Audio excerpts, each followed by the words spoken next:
mentioned that's important for quality grading is the maturity of the carcass, the physiological maturity. And with that, we look at both skeletal maturity and lean maturity.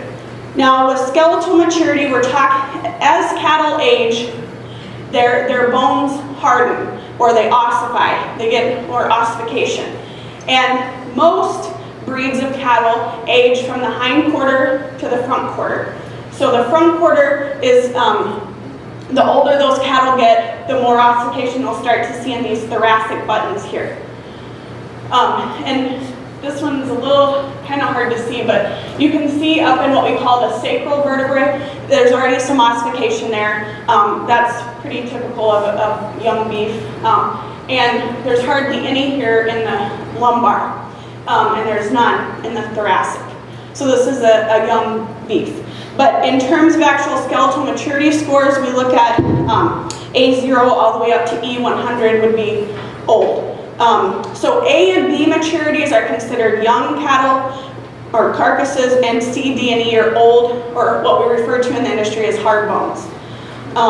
And if we look at that table there that I've provided, sorry about that, and compare the physiological maturity of what we're looking at in terms of skeletal, comparing that to the approximate age of those cattle when they were slaughtered, A maturity would be approximately 9 to 30 months of age. B maturity, 30 to 42 months, and you can follow that all the way down to E maturity, which would be 96 months or older. The other thing that occurs with skeletal maturity and aging is the size and shape, as I mentioned, of an ossification of those bones within the vertebra.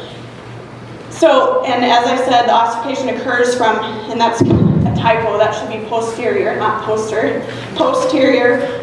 or the hind end, the round, or the sacral vertebra, down to the anterior, the chuck portion of the carcass, and the thoracic cavity.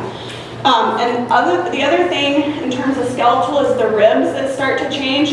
Young cattle will have very narrow, round ribs, more of a rounder shape. These are very, very round, and you can see actually the reddish tinge to them. That tends to indicate a very young carcass. As they get older, those ribs will widen out and they'll flatten out. So they'll start to be a lot wider and they'll flatten out, particularly down in this area. So the ribs change as well, and that's another thing you can look at to get an indication of the age of that animal.